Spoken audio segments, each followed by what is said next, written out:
Boa noite a todos e a todas, sejam todos muito bem-vindos. Hoje nós temos a alegria de trazer o nosso irmão Geraldo Campetti, que é da Federação Espírita Brasileira, ele é vice-presidente. E aí hoje é uma reunião extra, né? Porque a nossa palestra ela sempre acontece dia de segunda e quarta. Mas aí esse mês, a gente está comemorando a reorganização ou reabertura, digamos assim, da Juventude UNED, que completa 2 anos. Então, hoje, nós estamos com essa palestra extra, digamos assim, em comemoração a essa data. Então, mais uma vez, boa noite a todos. Jorge, Tamires, Eduardo, Carlos, a todos que estão entrando, né, na nossa live. Estamos só aguardando, tá? Teremos o nosso irmão Geraldo Campetti. Ele é da Federação Espírita Brasileira. Ele é vice-presidente, é escritor e ele faz parte da parte de comunicação e informação também da FEB. Então, hoje a gente tem a alegria, né, de comemorar 2 anos da juventude, sob a coordenação da nossa irmã Tamires Nunes. Então, é uma alegria imensa nossa de estar completando, né, esses 2 anos. Então, as nossas portas, elas continuam fechadas fisicamente, mas desde o ano passado a gente vem fazendo esse trabalho de palestras virtuais.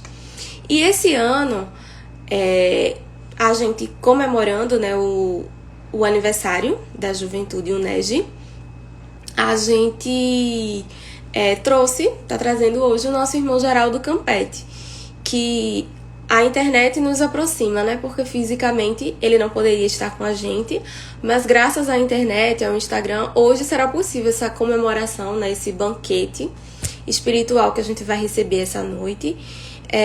O tema de hoje é Brasil, coração do mundo, pátria do Evangelho.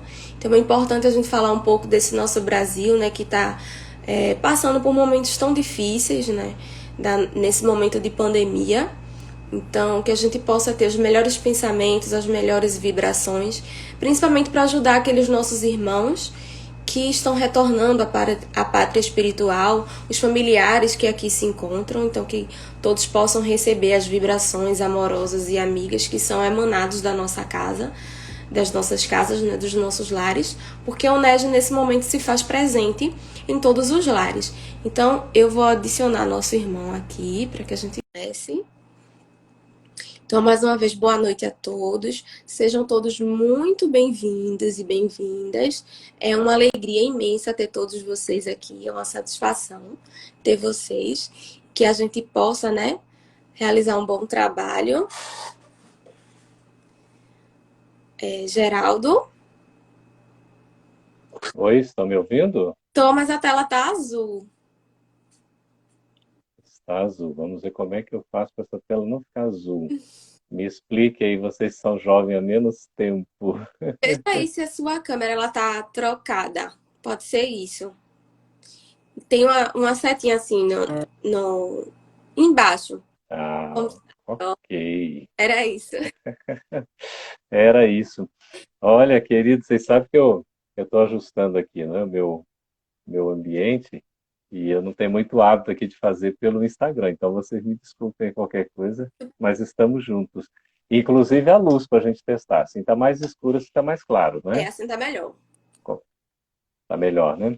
E eu tô com uma luz aqui também de LED, olha, tudo chique, que eu tô aprendendo essas coisas, mas veja, assim fica mais escuro, né? Assim melhor, né? Assim melhor. Então tá bom. Deixa eu ajustar. Obrigado pelo convite. Nós que agradecemos por você ter aceitado, né? Essa fazer parte da gente desse aniversário da juventude, que está completando 2 anos da sua reabertura, né? Porque a gente sabe que é tão difícil hoje a gente reunir Uhum. juventudes. Então, é uma alegria para a gente estar comemorando, né? O ano passado foi difícil, que a gente passou um ano separado, né, da distância. Verdade. Uhum. É uma alegria imensa para a gente estar aqui. Então, deixa eu me apresentar. Meu nome é Elaine, eu faço parte da União Espírita Jaboatanense desde que nasci, né? Meus pais e meus avós foram fundadores do centro, então, para mim é uma alegria ainda maior fazer parte dessa atividade. Eu ajudo a Tamires, né, nessa coordenação da juventude, mas ela é a coordenadora que foi justamente a que fez o convite para você, tá bom? Sim, Então, eu não vou ótimo. me alongar muito, porque eu sei que você tem muitas reflexões, muitas coisas boas para a gente conversar hoje, né? Para você elucidar para a gente. Então, eu vou fazer a prece. Quando tiver faltando 10 minutinhos para as 9, aí eu aviso para você fazer as considerações, tá bom? Agradeço. Então, nesse momento, vamos elevar o nosso pensamento a Deus. Pai de infinita bondade, nesse momento, simbolicamente ajoelhados aos teus pés, te rogamos o amparo e a proteção amiga para mais uma noite de trabalho. Te pedimos, Senhor, a proteção, o consolo, a fé, o bálsamo salutar para todos aqueles irmãos que nesse momento se encontram em desespero. Aqueles irmãos que estão retornando à pátria espiritual, tantos que agora retornam por conta da Covid, que eles possam ser auxiliados, assim como seus familiares, que eles possam compreender e possam ter resignação para passar por esse momento, para que possamos entender que aqui é só uma passagem para a verdadeira vida e que possamos, seguindo a tua luz, ser um pontinho de conforto para todos os recantos onde haja dor e onde haja sofrimento. E que a tua bondade e a tua luz se estenda entre todos os lares, hoje, agora e para todo sempre. Assim seja. Seja. Então, Oh, mas que alegria. então agora eu deixo a palavra com você. A alegria é nossa, a satisfação de ouvir ter você aqui com a gente. Muito bem, muito obrigado pelo convite. Eu fico muito feliz de estar com vocês, que são jovens há menos tempo. Eu me considero jovem há mais tempo, não é? Mas sempre estamos trabalhando com pessoas assim jovens como vocês, porque eu aprendo muito e falo de coração mesmo. É tão gostoso ver vocês com essa a nova geração, a geração nova. A gente acaba integrando isso também, como está lá no capítulo 18 de A Gênese, não é? Porque todos nós temos o nosso papel, a nossa tarefa, então nós temos a nossa responsabilidade. E é muito assim gratificante a gente poder ver vocês com essa juventude, com essa energia, né? Com essa disposição para o trabalho, né, da divulgação doutrinária. Parabéns, eu fico assim alegre mesmo de coração. Parabéns pelos 2 anos da juventude, né, da mocidade. Sabe que lá no interior de São Paulo, de onde a gente veio, né, hoje eu estou em Brasília, nós fundamos uma mocidade também. Chamava-se MEFOV, Mocidade Espírita Fonte Viva Emmanuel. E era praticamente a integração dos familiares, né? Éramos 4, 5, 6 ali só, entre familiares e amigos próximos. Mas era uma delícia, nós poderíamos estudar assim, navegando, né, nas obras de Kardec, nos próprios livros, e eu tenho uma saudade muito grande, e isso tudo nos deu uma base, né, doutrinária para a gente poder continuar aí nesse caminho de estudo. Então, parabéns, jovem, a você, tá, Tamires, a todos vocês que integram essa mocidade e a juventude, parabéns aí pelos 2 anos, sigam firmes, não é? Tem um amigo que, tomando aí de um literato, a ideia de que o amor, assim, não é necessariamente a gente estar perto, né? Mas é a gente estar dentro. Então, com os recursos da internet, hoje, por exemplo, eu tenho condições de olhar para esse rostinho seu tão desesperançoso, né? Tão bonito, tão alegre, a Tamires também, né? Recentemente estivemos aí com outro pessoal também, que é tudo jovem, eu acho tão legal isso, eu fico realmente satisfeito, né? E nós temos a juventude, naturalmente, no Brasil afora, mundo afora, né? Na Federação Espírita Brasileira, enfim.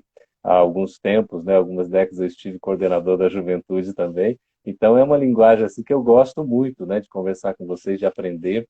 E obrigado pelo convite, parabéns pelo tema, que é um tema muito atual. Eu queria, inclusive, começar dizendo que o banner que vocês estão vendo atrás aí é deste mundo, não é do outro mundo, tá? Quem vai entender essa mensagem codificada que eu estou passando, porque às vezes há algumas manifestações mediúnicas ou de materialização, é uma coisa tão interessante. Esse banner é do lado de cá mesmo, né? E é outro banner, viu, Cris? Falo para a Cris que está nos acompanhando aí que ela vai reconhecer a história e vai rir um pouco. Bom, queridos, eu fiz até uma enquete aí, eu vi que vocês também fizeram, né? No link de vocês aí no canal. E assim, tive ali quase uns 75, 80 respondentes, né, que foi agora à tarde, aí perguntando exatamente isso. Eu não sei se vocês viram no meu Instagram ou se foi a conexão, enfim, de qualquer maneira, a pergunta era a mesma ali, né? Que a Cris está dizendo que é a Lívia, e pode ficar tranquila. E aí a pergunta era exatamente nesse sentido, né? Se achava que o Brasil é o coração do mundo e a pátria do Evangelho. Qual que é a sua opinião a respeito disso? Bom, quem respondeu a enquete lá bateu 90% contra 10, né? Aí eu queria levantar agora aqui para a gente começar, né? Estamos com gente de Sinop e de Mato Grosso, que beleza, né? A Lisier aqui de Brasília, oh, que gostoso, né? Pessoal acho que de São Paulo aí também, está todo mundo acompanhando, que beleza. Sejam todos bem-vindos, né? E a pergunta é essa para vocês responderem aí no nosso comentário, né? O Brasil é ou não é o coração do mundo e a pátria do Evangelho? O que vocês pensam acerca disso? Né? Seja bem-vinda aí, Renata. Vamos escrever, por favor. É ou não é? E seria bom escrever pelo menos uma palavra ou uma expressão para dizer o porquê que acha que é ou que não é. Enquanto vocês vão respondendo, nós vamos conversando aqui, bem bate-papo à vontade, né?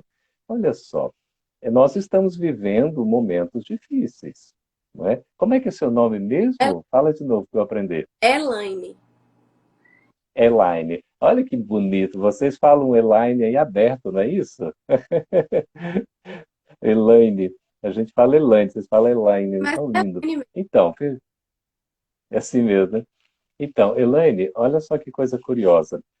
Nós estamos vivendo, como você estava falando, esse momento de muita dificuldade. A gente entende esse momento da pandemia como um momento de travessia desafiadora. E é um momento de provação coletiva mundial, porque não é apenas o nosso Brasil, são todos os países que estamos, né, enfrentando aí essa situação pandêmica e dificílima de um testemunho que é pessoal, que também é coletivo, mas que cada um tem que dar a sua cota, não é? De teste, de apresentação, para que possa se reconhecer em condição ou não de ser aprovado nessas provações que nós estamos enfrentando. Emmanuel diz que a prova carrega a lição. A prova carrega a lição. Então, toda aprovação nos traz sempre um aprendizado do qual a gente não pode desperdiçar. Né? O pessoal já está respondendo aí, vão respondendo. Escreva um pouquinho mais além do sim ou não, por favor, tá? Vão aí explicando um pouquinho, tá? E nós estamos enfrentando esse momento extremamente delicado, difícil, e a gente costuma, assim, às vezes, ficar numa análise um tanto quanto mais circunstanciada, ou seja, daquele momento em que a gente está vivendo, e a nossa tendência, né, Elaine, seria, às vezes, até assim, a ter uma visão pessimista. Né? Você sabe qual é a diferença entre o pessimista e o otimista? Winston Churchill, foi o primeiro-ministro da Inglaterra, mais famoso de toda a história, ele dizia o seguinte, que o pessimista vê dificuldades nas oportunidades. Já o otimista vê oportunidades nas dificuldades. Então veja que é uma questão de ponto de vista. E o teólogo, já diria brasileiro, né, ele vai dizer que o ponto de vista é a vista sobre o ponto. Então, quando nós focamos a nossa visão, é a maneira pela qual a gente enxerga. E é por isso que Allan Kardec vai dedicar, no segundo capítulo de O Evangelho segundo o Espiritismo, exatamente um item sobre o ponto de vista. Qual é o ponto de vista que a gente enxerga a realidade que nós estamos vivendo, não é? Nós estamos aí com um registro já, né, da nossa amiga, eu acho que ela é de São Paulo, né? Nossa bela amiga, seja muito bem-vinda. Está escrevendo aí, né? Virou a pátria do desencarne, da desencarnação, né? A gente costuma usar, já está virando moda essa palavra desencarne, mas ela é uma, digamos assim, é como se fosse, né, uma redução da palavra desencarnação. Pode ser até que vá ser dicionarizada, mas o termo correto mesmo que a gente usa é desencarnação. Mas tem muita gente que usa desencarne, né? Se puder usar desencarnação, fica melhor. A gente tem vivido isso, não é? Uma média aí de mortos tantos, e a gente vai aí para 1.000, 2.000, 3.000, né? A média de ontem foram quase 4.000 pessoas morrendo, espíritos desencarnando, tomara que seja desencarnação mesmo, não é? porque a gente sabe que às vezes morre, mas não desencarna a depender do estado. Não é isso, Elaine? Porque às vezes o espírito ainda fica preso ao corpo físico. Então se dá a morte, né, do corpo físico, mas não há necessariamente o processo da libertação espiritual, que seria a própria desencarnação. Mas muito obrigado aí pela participação, não é?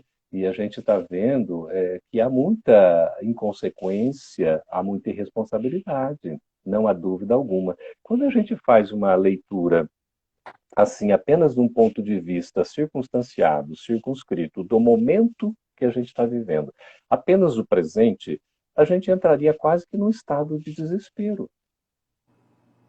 É essa leitura aí que a nossa amiga está fazendo, né? Coloca seu nome aí, porque eu não estou vendo aqui, eu vejo mais de forma limitada, né? No celular, eu tenho que aprender a usar essas coisas todas ainda. Mas tá lindo Mas mesmo. veja, então veja que coisa, né? A gente verifica a questão da dificuldade em nós fazermos uma leitura mais ampla, porque a gente está enxergando apenas o presente.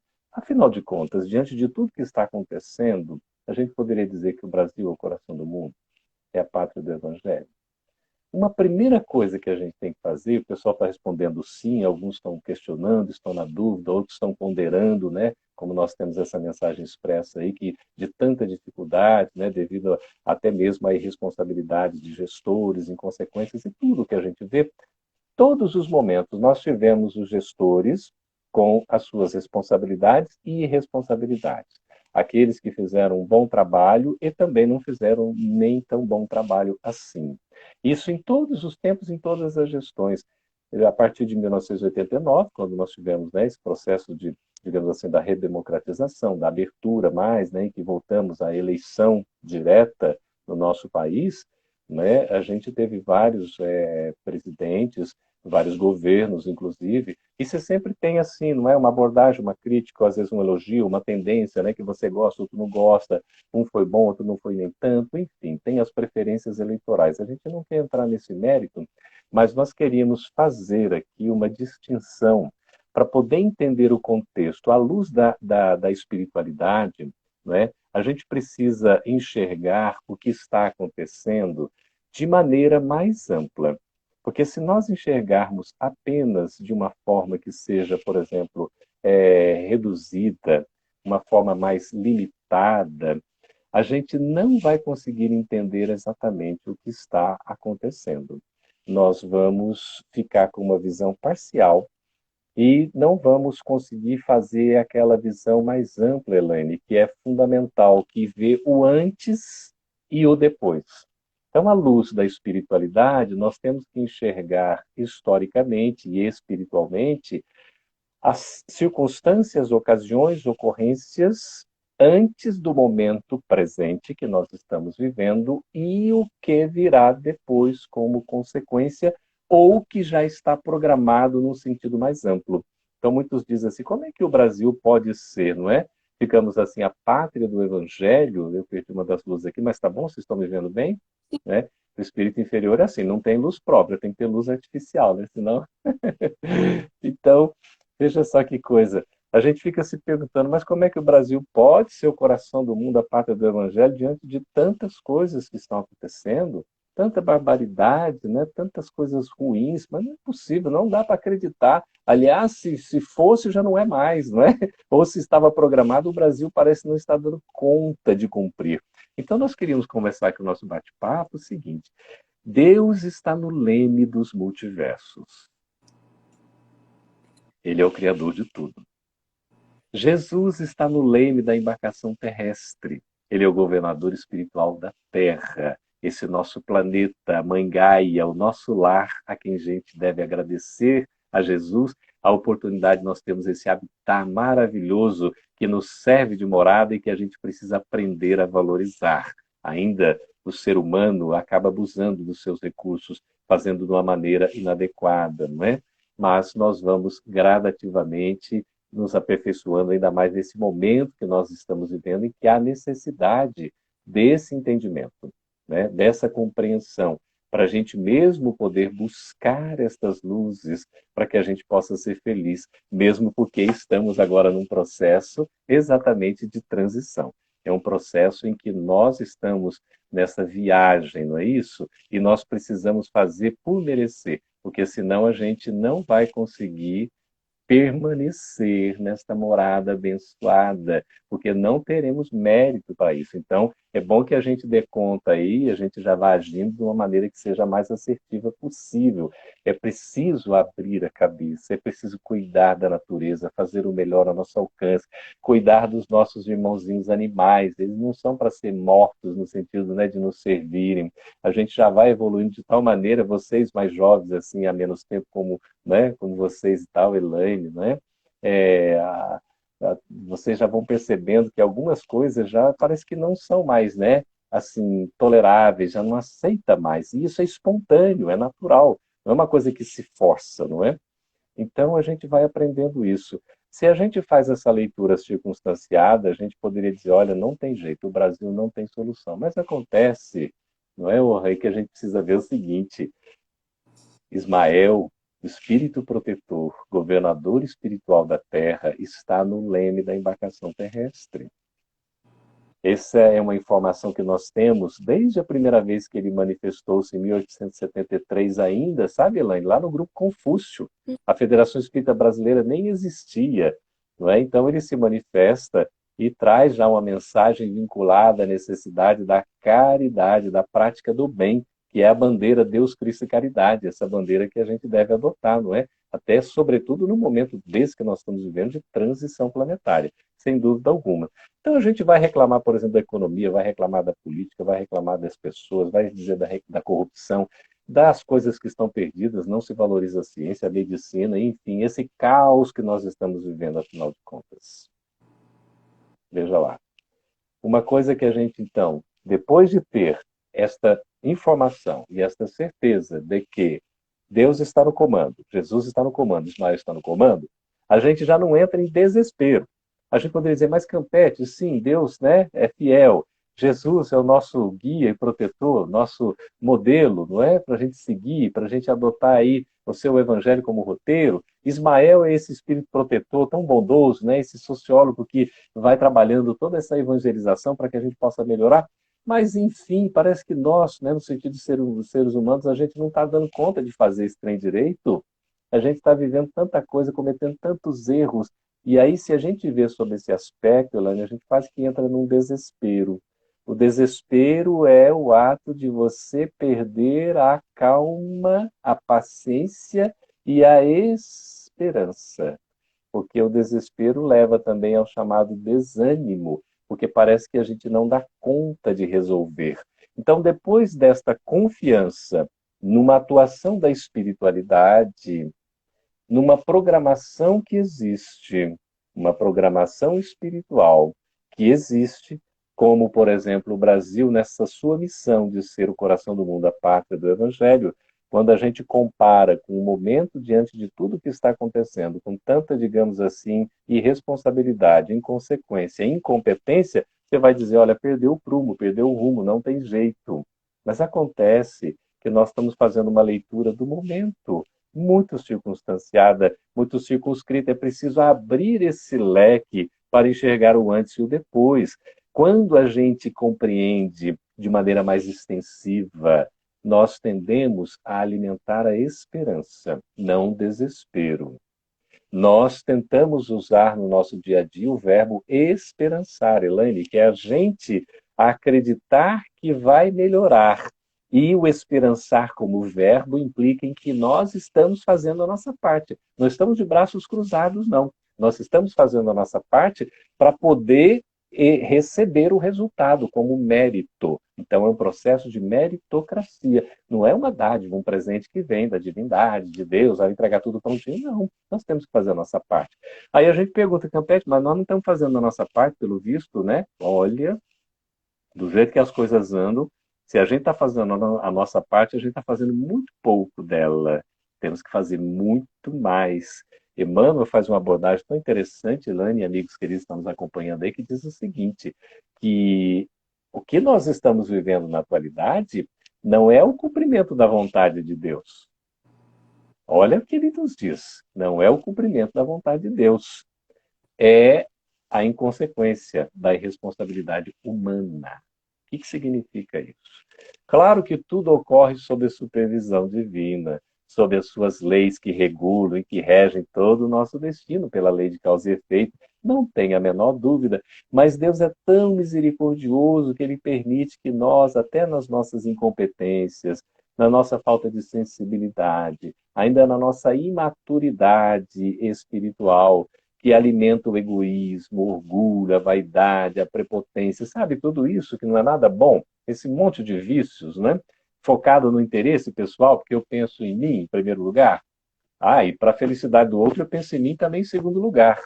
E não fique alegre, não, Velane, que em terceiro lugar estou pensando em mim também. Eu vou pensar em você, talvez, lá em quarto, quinto lugar, se sobrar algum espaço.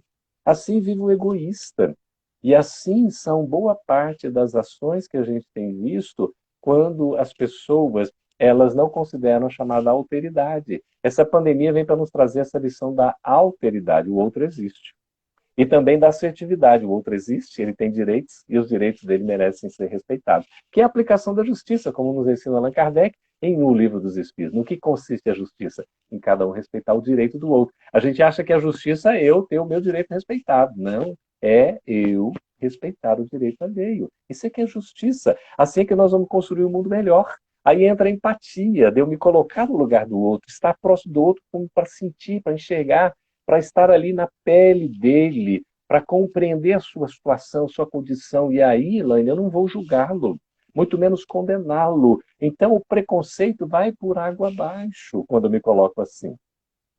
Porque eu estou olhando o outro na condição em que ele se manifesta. E eu não fico olhando um defeito dele, não fico percebendo uma diferença de comportamento, porque ele é diferente, então o excluo. Pelo contrário, Jesus vivia com a diversidade e incluía todos. Eventualmente um ou outro que se excluía. E assim também é o Espiritismo. O Espiritismo não exclui a ninguém. O Espiritismo não é preconceituoso em momento algum. O que existe é que, às vezes, alguns de nós espiritistas nos manifestamos com preconceito, o que ainda precisa ser corrigido para a nossa própria educação. E veja lá, aí a gente tem a metanoia, que é o processo de transformação íntima, que a gente está sendo convocado nesse momento. Não é um convite, não. É uma convocação. Estamos sendo convocados ali. A convocação é meio assim, você está com a liberdade meio restritiva. É o isolamento social, não é isso? É o distanciamento social, é esse afastamento que a gente precisa. Mas a gente aprende lá que eu estava dizendo, um amigo que ele fala o seguinte, que amar não é necessariamente estar perto, mas é estar dentro. Então, vocês fazem esse símbolo assim, tão bonitinho que vocês fazem. Faz, Elane, que eu não dou conta de fazer. Olha que gracinha. O coraçãozinho, né? Então, nós estamos dentro do coração um do outro, mesmo que estejamos distantes. Veja que oportunidade a gente está tendo de conhecer tanta gente boa, tanta gente que a gente não conhecia, poder estar aqui conversando como se estivesse um ao lado do outro. Aqui é como se estivesse conversando numa sala, né? Que estamos juntos, porque estamos próximos, não estamos fisicamente, mas estamos pelos laços da fraternidade. Então, esse Brasil que vai se constituindo na pátria do Evangelho por uma programação que tem, não é, espiritual, isso está sendo cumprido sob o comando de Ismael, de Jesus e de Deus, nosso Pai. Não é que o Brasil seja privilegiado, mas ele tem essa missão voltada para a espiritualidade, para a cristianização, para a evangelização do povo brasileiro e dos demais povos, por extensão, no exemplo que pode dar. Agora, nós estamos num momento tão assim difícil, meu Deus do céu, mas você vê que condição de relações exteriores. Parece que há uma incapacidade de compreensão do indivíduo que faz a gestão. Outro ali que está numa área de saúde que parece que não tem uma preparação adequada, agora tem um médico, vamos ver, né? E aí a gente fica questionando tudo. De repente não vai para frente e nós entramos no estado de desânimo. Não acredito mais, não tem solução. Um parece ser, né, menos competente que o outro, e aí nós vamos ver o seguinte: por que tudo isso está acontecendo? O acaso não existe. Nós precisamos aprender, e esse aqui é o segundo ponto assim, principal da fala que eu gostaria de compartilhar com vocês. Eu não sei se eu estou vendo uma mensagem aqui, porque travou ou o pessoal parou de escrever? Como é que é isso? Para eu continuar vendo aqui rolar a Não, barrinha. deu uma paradinha, mas não travou, não. Deu uma paradinha. Tá bom. Ok. Então, veja, continue participando aí vocês e tal.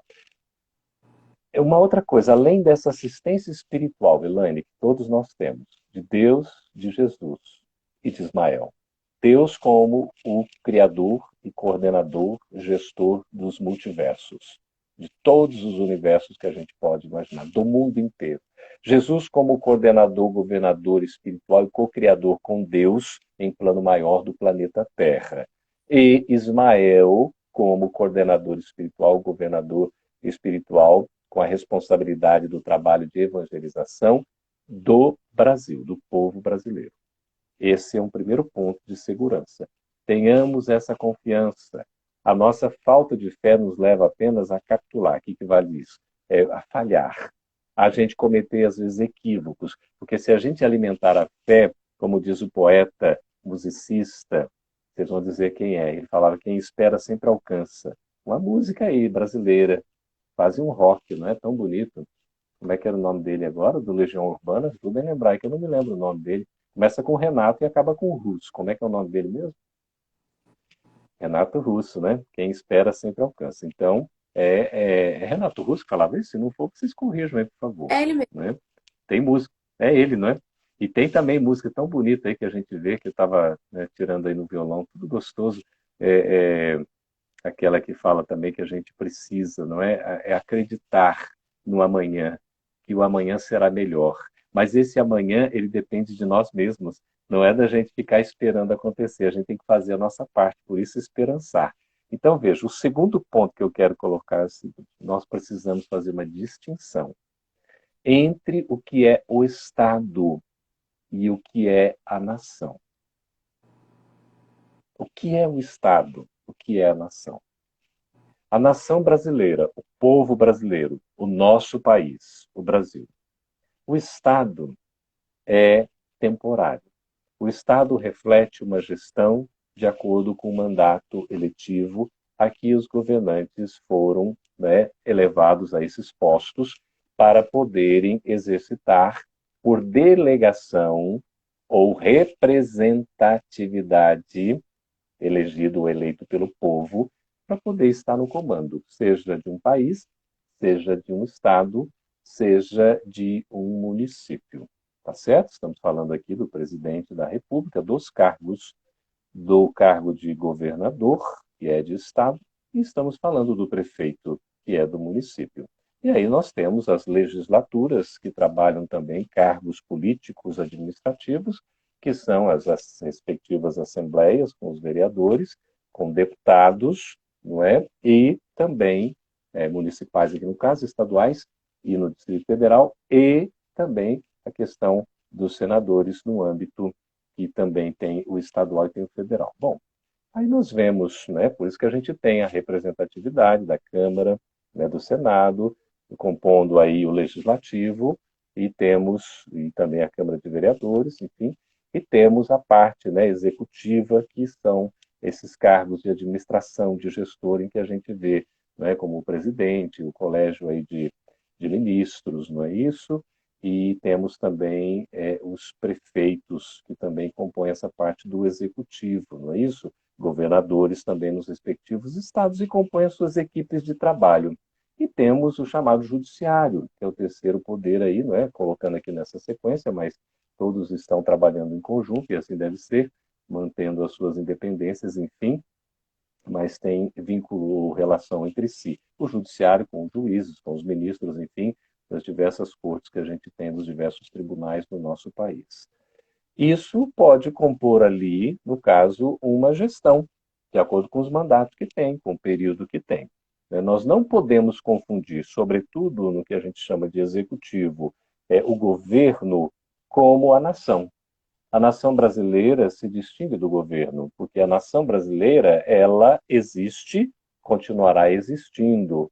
O governo, ele existe temporariamente e depois ele passa, ele muda. Ele pode até retornar com o mesmo presidente sendo reeleito, né, o mesmo governador, enfim, e trazendo equipes semelhantes e tudo mais. Mas tudo isso passa, porque cada um, ou cada equipe, não é? Cada legislatura e cada mandato aí vai trazer as suas propostas, as suas intenções, as suas plataformas, como a gente fala, né, em termos assim de eleitorais.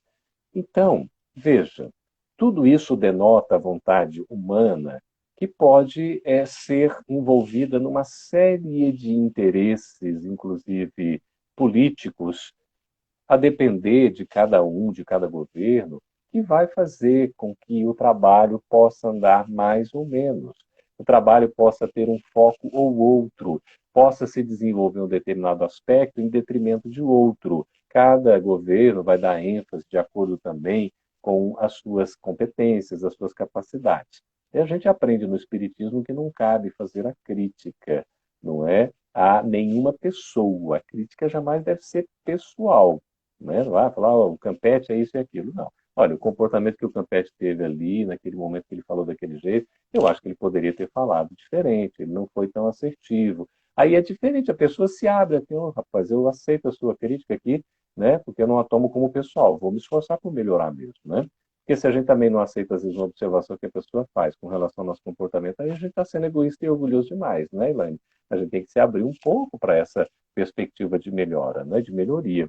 Então, a gente está vivendo momentos que tem aí toda uma circunstância histórica, cíclica, inclusive de empoderamento, por exemplo, que vem numa onda, né? Porque o pessoal fala de ultradireitista, aquela coisa toda, e às vezes até com foco no impedimento da liberdade, não é? Em que várias pessoas que colocam, às vezes, fazem uma crítica ao outro, que eles fazem de uma maneira até hilária, aquelas coisas todas, e às vezes você tem até, por exemplo, pessoas sendo colocada na justiça, né? Para poder responder diante do que está fazendo. Os Estados Unidos tem uma tal da primeira emenda lá que dá uma liberdade maior que a pessoa pode fazer qualquer referência a qualquer homem público, a pessoa pública, e ele não ser, assim, nesse sentido, punido, porque tem essa liberdade que já é um pressuposto. No Brasil, a gente ainda não tem isso, pelo contrário, né? Às vezes o outro tem liberdade, não dá liberdade ao terceiro, e aí vira essa confusão. Mas, vejamos, de qualquer forma, isso tudo é passageiro, Elaine. Amigos queridos que estão nos acompanhando, tudo passa. Amanhã vai ser outro dia, pode se alterar. Nós estamos vendo determinadas coisas, não podemos cruzar os braços, porque o Brasil poderia estar cumprindo, como, por exemplo, nesse caso básico da vacina, que o Brasil sempre foi referência desde, né, que desenvolveu essa equipe competente tecnicamente, da ciência, é referência com o sistema de saúde do SUS, por exemplo, que é um dos melhores sistemas públicos do mundo, que nós temos como rede no sistema nacional, e que, de repente, por talvez falta de investimento, de foco, de interesse e outras coisas, você pode colocar aquilo a ficar meio que num banho-maria, né? Aquilo fica parado, fica estacionado. E, de repente, olha, poderia dar um impulso e tudo mais. Então, o que virá a acontecer, com certeza, como agora já está acontecendo com a vacina, não é? Atrasamos um bocado, mas está correndo atrás do prejuízo, como diz aí na linguagem popular, para poder, né, chegar a um ponto em que a gente tem um pouco mais de segurança diante dessa situação toda que nós estamos vivendo. Sob digamos assim, a regência espiritual, tudo isso tem, evidentemente, uma gestão, não é? Claro que esses nossos irmãos, amigos que estão mais próximos de nós também, eles estão ocupados, eles estão dando atenção, estão procurando fazer o melhor, e a gente às vezes fica numa situação em que o que nós podemos fazer? Nós precisamos fazer a nossa parte. Quando a gente fala em missão, qual é a missão espiritual do Brasil? Qual é a missão espiritual da instituição que eu frequento? Qual é a missão espiritual da juventude? Qual é a minha missão espiritual, hein, Elaine? Você vê, a gente vai do macro para o micro. E aí eu tomo em primeiro lugar a minha missão, não porque eu seja missionário, que eu sou aquele indivíduo, né, eu tenho aí grandes coisas para fazer. Imagina, não. A missão é no sentido do estudo da administração, da gestão, como sendo o quê? A razão da existência. Quando você fala a missão de uma empresa, é por que razão aquela empresa existe. Aí ela vai definir a missão dela. Por que razão eu existo? Essa é a minha missão. O filósofo brasileiro Mário Sérgio Cortella vai dizer assim, uma pergunta bem interessante: qual é a falta que você faria se você morresse hoje? Né? E a gente fica pensando, hoje, né, hoje mesmo nos despedimos de um irmão nosso que desencarnou ontem, trabalhador da FEB, trabalhador do movimento do DF, irmão de um amigo muito próximo meu, assim, e a gente está vendo cada vez mais próximo de nós, né? Quando não em amigos, companheiros, às vezes até já em familiares, foi isso. essa situação que às vezes não pode sequer despedir, né? Despedir do outro pelo contexto todo, o que nos dói muito por conta até dessa questão do parto, que é importante, né? Não é o parece um parto, né? Mas eu estou falando aqui é do luto, né? Porque o luto é como se fosse um parto, mas é despedida, né? Quando a gente está dando um até logo, porque no Espiritismo a gente aprende que a morte não existe, que é um passaporte para a verdadeira vida. E diz Allan Kardec em A Gênese que a morte é um até logo, um até breve. Então a gente sabe que a gente vai se reencontrar. Nós vamos encontrar esses nossos amigos e irmãos. E como a gente está vendo no livro que Manuel Filomeno de Miranda ditou a Divaldo, a gente verifica que esse contexto todo que está acontecendo, há espíritos que estão preparados para a desencarnação. Outra boa parte Elaine, não está preparada. Né? Isso pode refletir a nossa própria condição, a condição da humanidade terrestre ainda, de nós estarmos numa situação em que não estamos devidamente vinculados às questões espirituais. Então, quando se fala na missão de um país, será que está se cumprindo essa razão da sua existência? No momento, a gente tem vários desencontros, como tivemos noutras gestões também de outros governos. E como acontecerá ainda futuramente? Nós não podemos aqui estar no processo de condenação, de acusação, daquele discurso do ódio. Você sabe, eu falo isso para mim mesmo, que às vezes eu me entro assim, né, nas reflexões e nos sentimentos, que se a gente não tomar cuidado, a gente acaba assim entrando num processo de vinculações afetivo-emocionais, psíquico desequilibradas, não é? Então a gente tem que tomar muito cuidado com isso, porque senão eu vou vibrar numa sintonia em que eu vou estabelecer aquela afinidade e ali é uma conexão. Depois eu não sei por que eu estou tão carregado, né? Não sei por que eu estou me sentindo tão pesado, tão mal. É porque eu estou deixando ou abrindo espaço, que a gente fala abrindo guarida, para que a perturbação tome conta de mim. Porque hoje nós estamos vivendo, Elaine, um momento de perturbação quase que generalizado. Se a gente fosse fazer uma estatística vendo sobre o aspecto espiritual, provavelmente mais de 90% da população está obsidiada. Estou falando do mundo, não só do Brasil. Nossa, Campete, mas que coisa desanimadora. Não, pelo contrário, é a nossa realidade, porque a gente se permite ser influenciado. Então existe a perturbação, e existe o perturbado, e existe o perturbador. Então, é muito importante a gente verificar o seguinte: às vezes a perturbação me chega, mas eu tenho que me esforçar para não me permitir ser perturbado. E muito menos ser perturbador, porque alguns vivem perturbando os outros. Tipo aquele encosto, sabe como é que é? Outro dia eu postei no Instagram uma imagem que eu recebi, achei tão bonito, um sofá, esse sofá já vem com um encosto, né? Era um sofá e aí mostrava lá uma jovem sentada, viu, Elaine? Só que era do plano espiritual. Aí alguém lá, bem hilário, disse assim, "Pô, esse sofá deveria ser vendido para uma casa espírita, né?" É tão interessante. Mas a gente vê assim, essa influenciação ela é perfeitamente natural, ela faz parte do dia a dia, não é? Os espíritos dizem na questão 459, é fácil da gente memorizar por causa do número, é 459, 4 mais 5, 9. Então, 459, qual que é a pergunta mesmo, Elaine? Ah, agora pegando aqui a juventude. Que gracinha. Qual é aquela pergunta que fala da influência espiritual? Se os espíritos podem influenciar em nossas vidas, não é? E o Espírito da Verdade responde que sim, né? Muito mais do que a gente imagina, de tal forma ou de ordinário que são eles que nos dirigem. Então, mas nos dirige porque a gente permite, evidentemente. E a gente vai estabelecendo esse contato, a sintonia que a gente estabelece com aqueles que não são afins. Então, eu posso estar no estado de perturbação ou não. Eu posso buscar um equilíbrio. Ah, Campete, quer dizer que eu devo viver alheio a tudo? Não. Não, claro que não. Não há como fugir, não há como se afastar, mesmo estando em reclusão, isolamento social, porque isso aqui é uma convocação para um recolhimento espiritual. Principalmente para isso, para um recolhimento espiritual, uma viagem para dentro de nós mesmos. Então eu preciso revisitar, eu preciso ver qual é a minha razão de existir, Elaine. Eu preciso descobrir, amigos queridos, por que eu estou aqui. Onde eu passar, aonde eu for, onde eu estiver, aqui nas relações que nós estamos tendo, tem que ter algum significado, tem que ter algum sentido. Se essa nossa conversa aqui de uma hora, né, não ficar nada entre nós aqui, no sentido de alguma contribuição, não terá valido a pena. É por isso que eu quero dizer, se vocês acham que não está valendo a pena, eu já quero declarar o meu amor para vocês. Eu amo todos vocês, porque aí já vale a pena. Porque o amor sempre vale a pena, não é isso? Então vejamos, vamos fazer uma separação entre o Estado, o governo e a nação. Porque se a gente conseguir fazer essa visão mais, digamos assim, uma perspectiva mais ampla, nós não vamos nos envolver em tantas assim circunstâncias de detalhes a ponto de nos desesperarmos. Toda atitude de desespero, ela vai levar ao equívoco.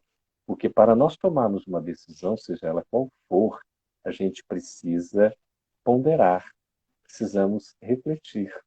Nós temos que agir com assertividade. Agora, é claro, é preciso tomar uma decisão.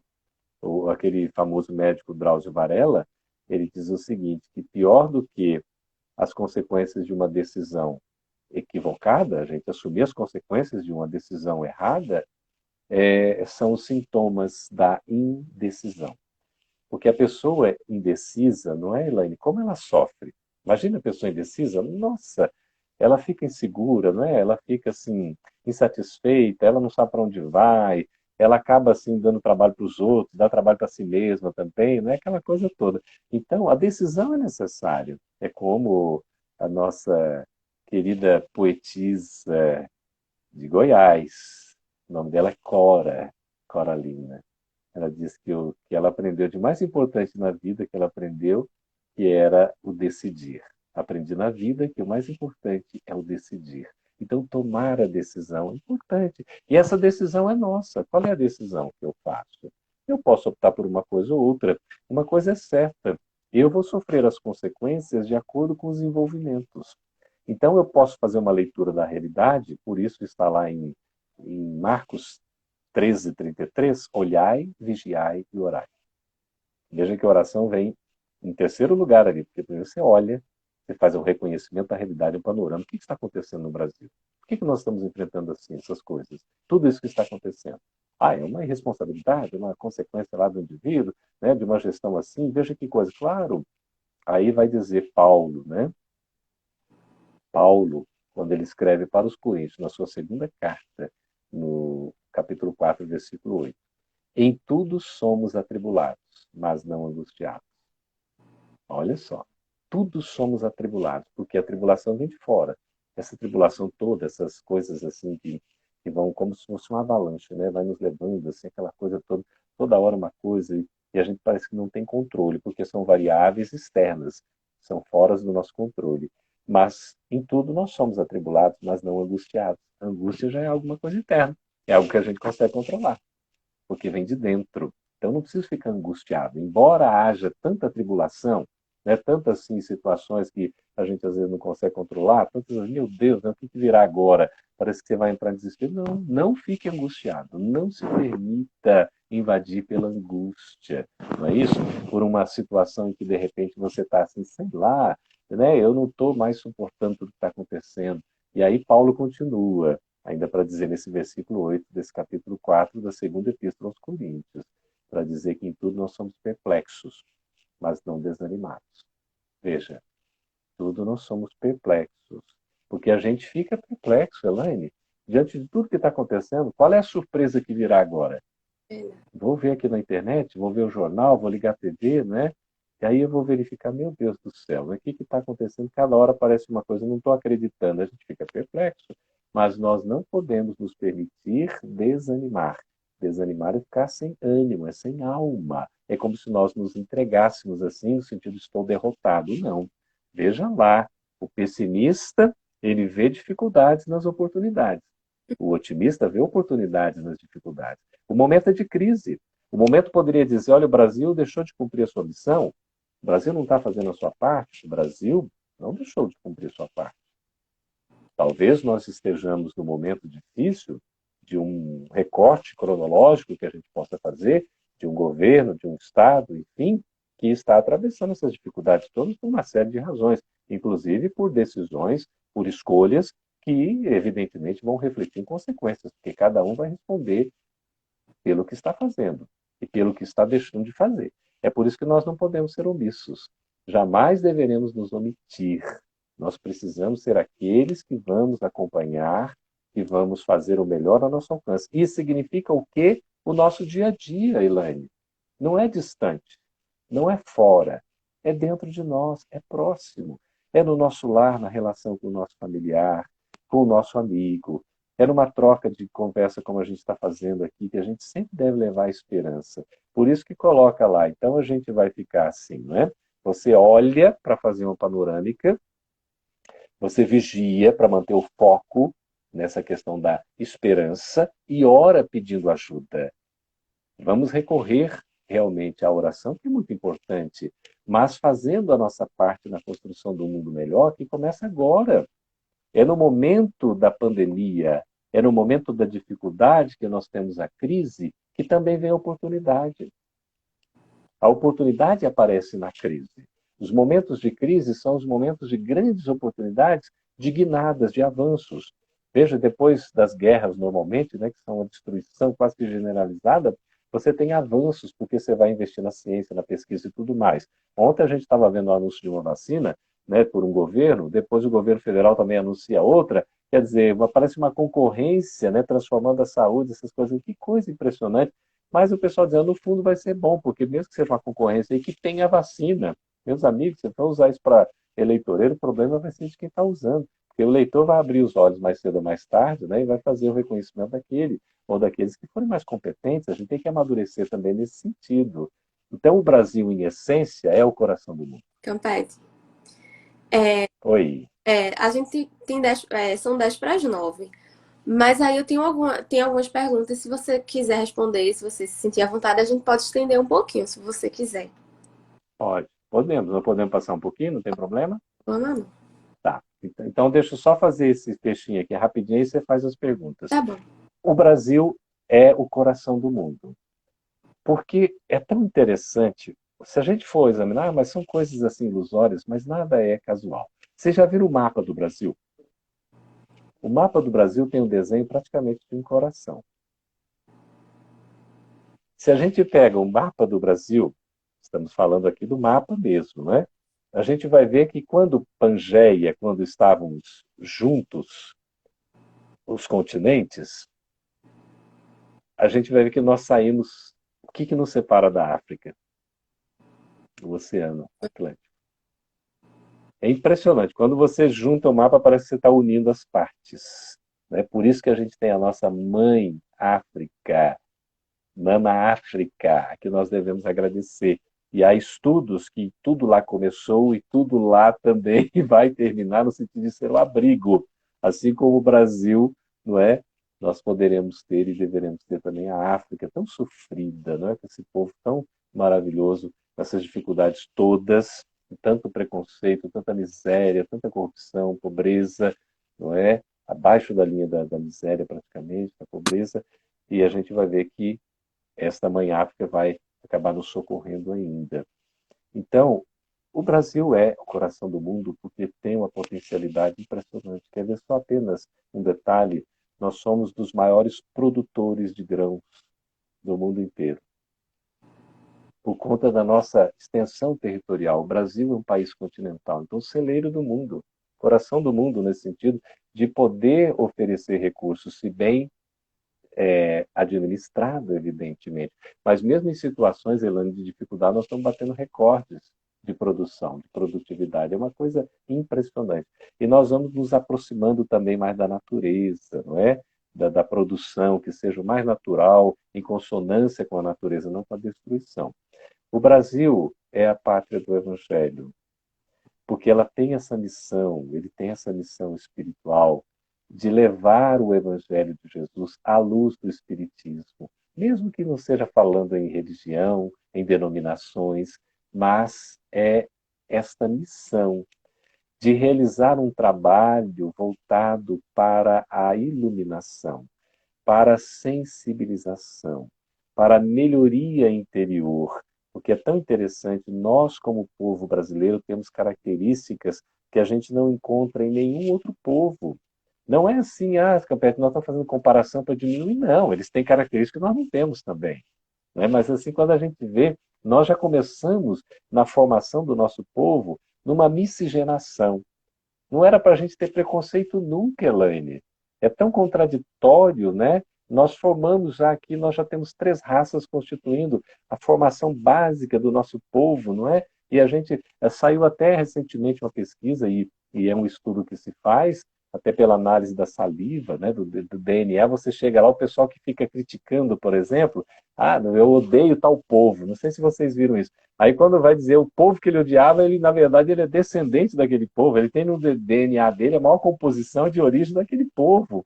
Então, assim, li alguns capítulos de um livro, né, que é muito interessante, que ele pergunta exatamente assim, né, uma breve história, né, do homem, e coloca, no homem no sentido da humanidade, e coloca de onde nós viemos, né, o que nós estamos fazendo aqui e para onde nós vamos. É tão interessante, mas é tudo no sentido do estudo científico, até materialista, inclusive, que é baseado nos estudos do Museu do Homem, lá de Paris, na França.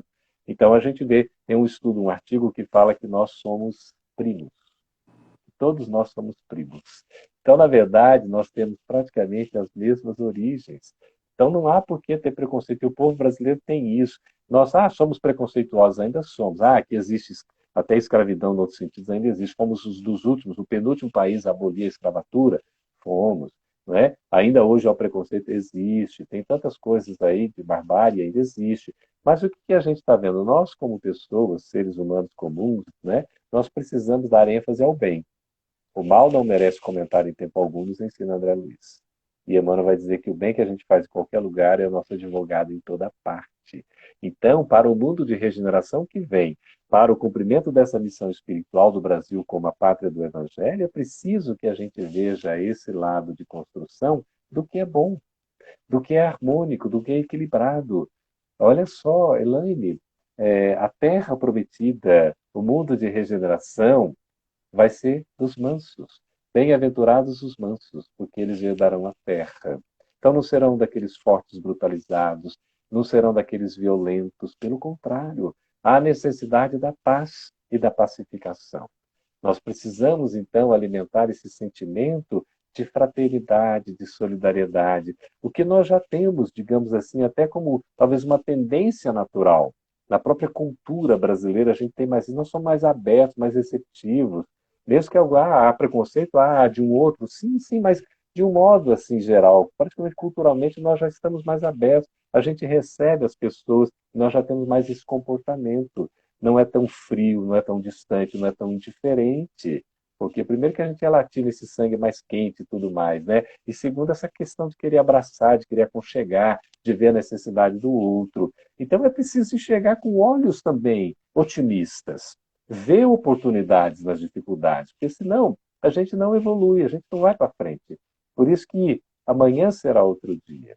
E esperar é muito importante, fazendo tudo que estiver ao nosso alcance. Então vamos conversar aí com algumas perguntas, por favor. Eu vou pegar logo uma que foi aqui logo no início.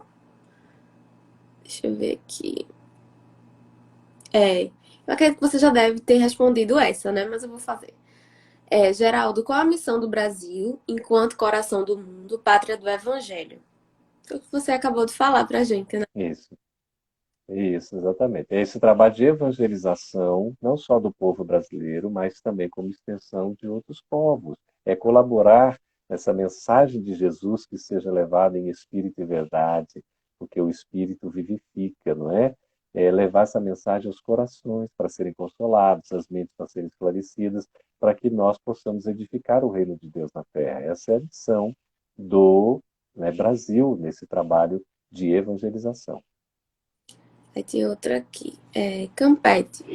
Quando a Constituição de um país é ferida, quem a defende? Pois é, olha, existem, o próprio legislativo, né, tem o dever de defender a Constituição. O judiciário também tem o dever de defender a Constituição. O próprio executivo. deve defender a Constituição no seu cumprimento. E cada um de nós devemos defender essa Constituição, porque a Constituição brasileira ela foi um avanço muito grande, essa promulgada desde a Constituinte em 85, depois a promulgação, né, em 88 da Constituição que a gente tem com várias emendas, não é?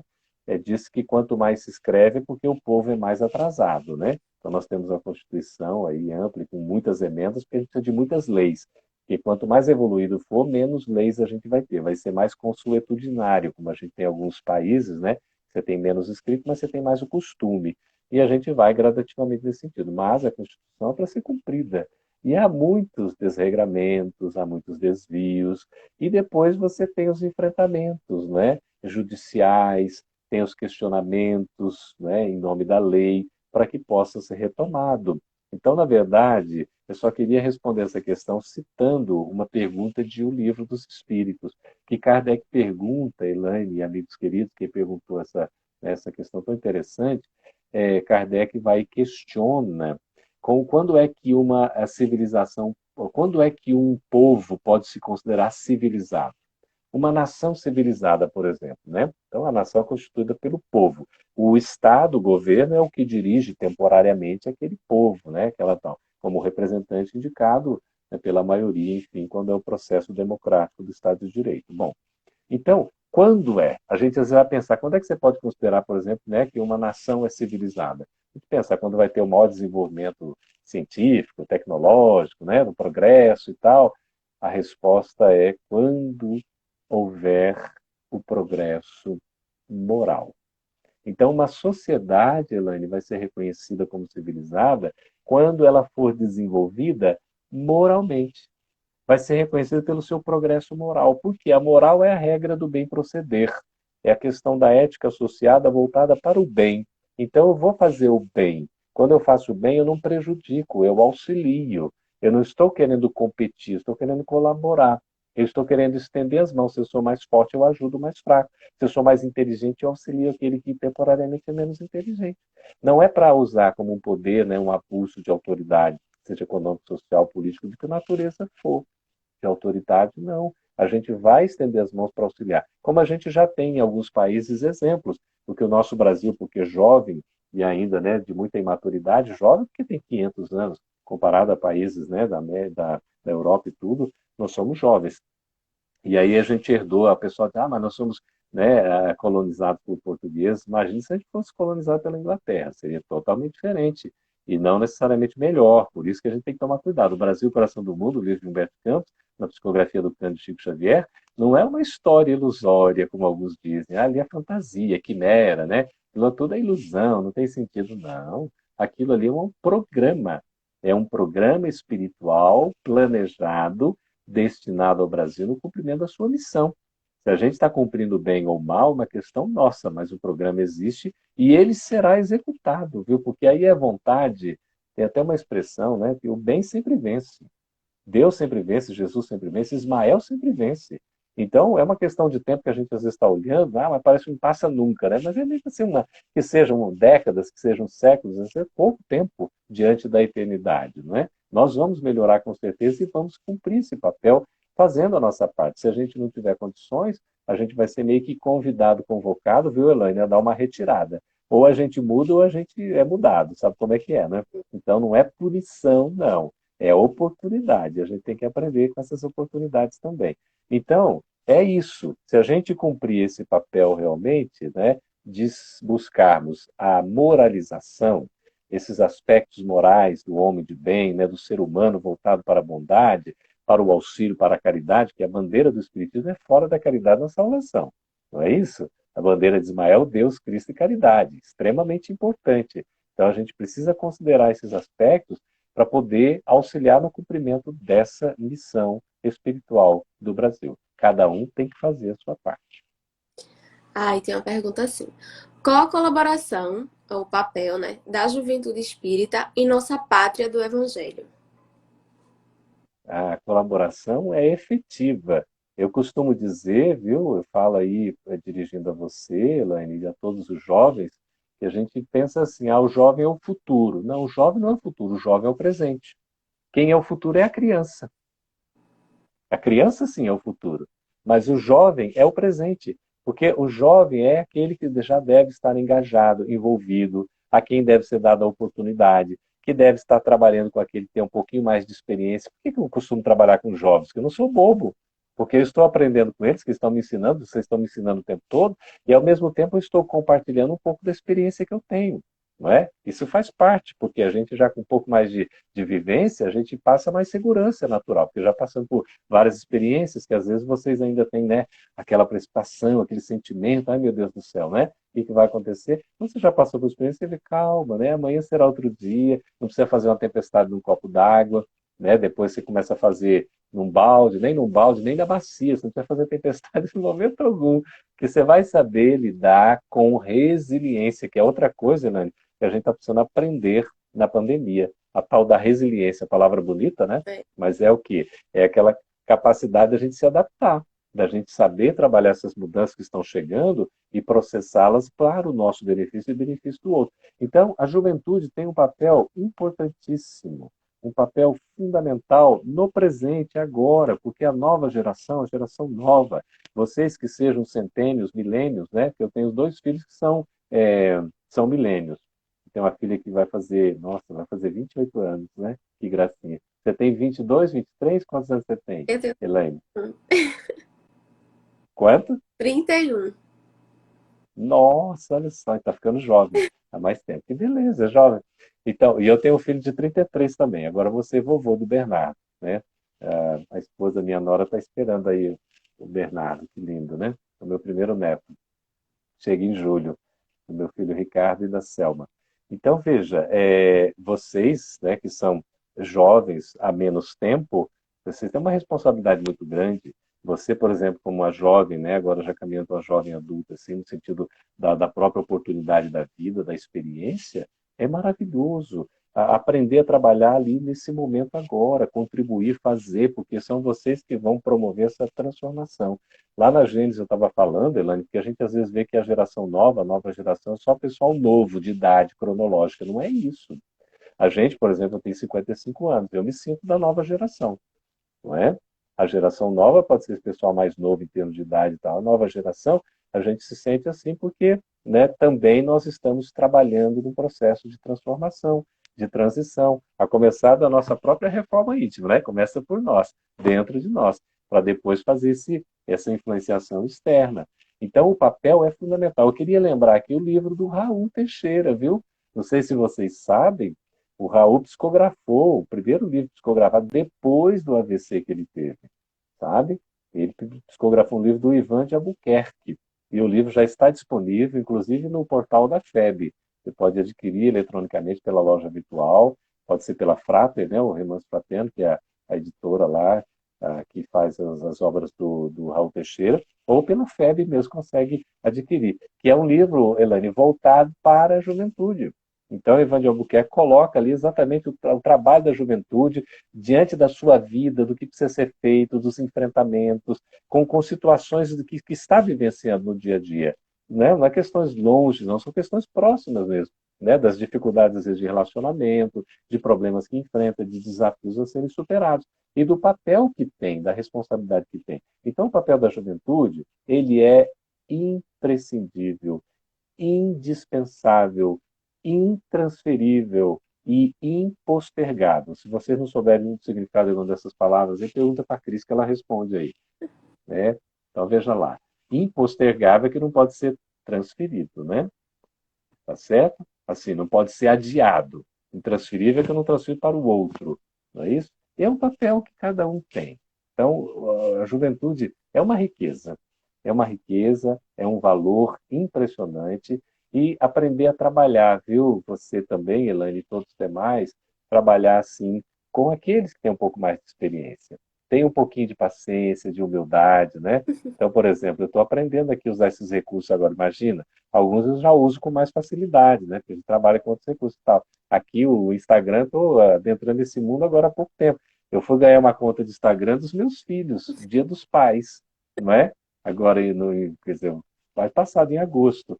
Então a gente vai assim, caramba, né? Que coisa boa. Falava, agora vocês fizeram essa conta, vamos lá cuidar disso, né? Então, é um instrumento ótimo para divulgação, para a gente poder estar conversando. Imagina, quando é que a gente se conheceria, né, nesse momento, assim, se não fosse a oportunidade dos recursos? Então, a juventude tem muito essa força, tem essa condição de trabalho no momento, no presente. E em todos os sentidos, viu, Elaine? Não é só, vamos pôr, na arte, que maravilhosa arte. Nossa, eu adoro música. O Divaldo diz que a música é a respiração de Deus, né? Aí você tem o teatro, né? Você tem a poesia, as expressividades. Nossa, é tão lindo, maravilhoso. Você tem a comunicação, né? Que o jovem é mais dado a essas questões todas, né? Vocês gostam, tudo é tão bom. Tem mais facilidade, porque já vem com touch, tudo. Essas crianças estão nascendo agora, já vem tudo embutido ali, né? Já é tudo muito mais natural. Eu sou da época do manual ainda. Você já ouviu falar em manual, né? A gente lia manual e tudo e não entendia ainda. Hoje em dia, praticamente, né? Você tem tudo esses, né? Você tem até ali os tutoriais e tudo, mas é tudo muito mais rápido, né? Então se aprende mais rápido porque já vem mais preparado, né? E isso a gente precisa valorizar. Então trabalhar junto com aqueles que também têm mais experiência, com humildade, a pessoa mais experiente dá abertura e o menos experiente seja humilde para poder de fato aprender. E também o que é mais experiente ser humilde de aprender com quem está chegando. Essa juventude, tudo como vocês, tem muito a ensinar para nós e estão ensinando o tempo todo. O trabalho conjunto, nossa, o benefício é certo, mesmo porque são vocês que já vão assumindo desde agora. Eu falo isso porque eu, a jovem há menos tempo, já estava assumindo responsabilidades, né? Com a sua idade, eu já estava diretor da Federação Espírita Brasileira, entendeu? Né? Há vários anos. Eu cheguei em Brasília com 17 anos, né? Então, são coisas assim que a gente vai vendo, porque não é questão de ter aquela missão de ser, né, o missionário, conforme a gente está falando. Nós somos espíritos endividados, né? E vimos com responsabilidade. Então, temos que aproveitar isso e fazê-la de bom grado. Cumprir a missão, a nossa, no caso, a nossa tarefinha, com assim, com júbilo, com alegria no coração e fazer o melhor ao nosso alcance, porque a gente vai reconhecer que por mais que a gente faça, ainda será muito pouco diante do muito que a gente tem recebido. Então eu vou fazer só mais uma pra gente encerrar, tá bom? Ok. Boa noite. Porque, mesmo diante de tantos sofrimentos pela pandemia, parece que o mal está mais aparente. E isso vai melhorar? Uhum. O mal está mais aparente de fato, porque os tempos chegaram. O que acontece? A necessidade do mal vir à tona, então ele sobe, né? Ele emerge para ele poder ser reconhecido. Senão, como é que nós vamos enfrentar? Se você não conhece as faces e tudo mais, fica difícil você enfrentar esse inimigo que é o mal. Mas esse inimigo que é o mal é como a parábola do joio e do trigo, ou a parábola do trigo, não é? Enfim, que foi plantada a boa semente pelo Senhor, e à noitinha, quando dormiam, veio o inimigo e plantou a má semente. Plantou o joio, ou plantou o joio junto do trigo. E aí depois os funcionários chegam, mas Senhor, você não plantou a boa semente? Por que está lá o joio? Veio o inimigo e plantou, não é? Aquela má semente. Bom, e aí, vamos lá então arrancar, Senhor. Não faça isso, porque se você arrancar, pode arrancar o quê? Também a boa semente. É a oportunidade do bem trabalhar junto do mal, Elaine. Nesse momento, o mal vem à tona para que a gente possa trabalhar junto. É o mal que não está fora, é o mal que está dentro. São as nossas mazelas, inferioridades, enfermidades espirituais, os nossos vícios que estão a mancheias, sobrando a necessidade, então, de trabalhar para e passo ali até o último instante, como está acontecendo agora, até o momento da ceifa, ou seja, da colheita. Quando você vai colher, não sei se você já viu a semente não, você já viu a roupagem do trigo e do joio, assim, é igualzinho, é impressionante. Você pega, assim, você colhe um, colhe outro, não tem diferença nenhuma. Aí você faz assim, né, na mão para poder tirar, como tem um vídeo que mostra isso. Aí quando você esfarela assim o joio, não sai nada. Quando você esfarela assim o trigo, ficam as sementes. E aí, então, por que aguardar no momento da ceifa para colher o joio também? É porque Deus é tão bondoso que Ele permite que esse mal fique até o último instante para ver se ele toma vergonha na cara e assuma de fato o que é o natural. Porque Deus não quer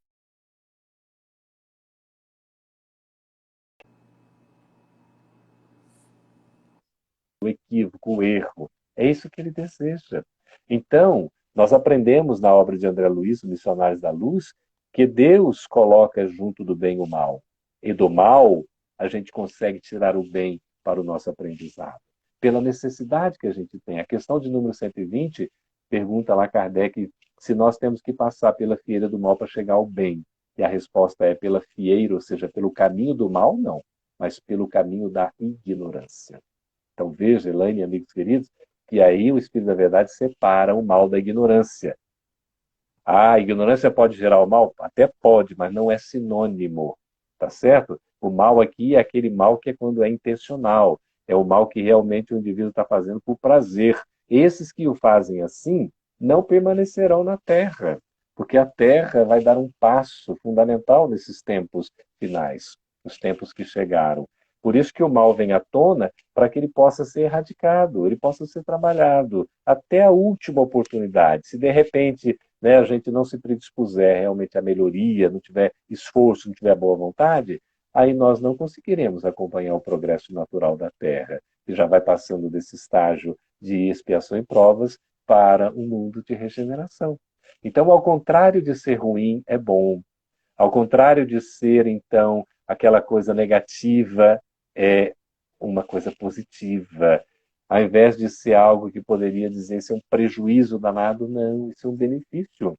Porque nós temos todo esse mal vindo agora, porque nós temos condições de enfrentá-lo. Elaine, Deus jamais coloca cargas pesadas em ombros fracos. Então, se está vindo a prova, é porque a gente tem condições de enfrentá-la. E não só isso.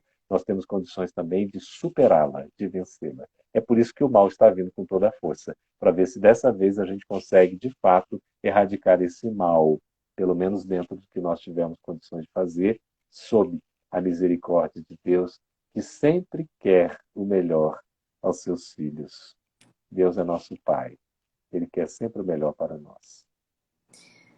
Então, é até triste para mim encerrar, porque assim, o tempo passou tão rápido.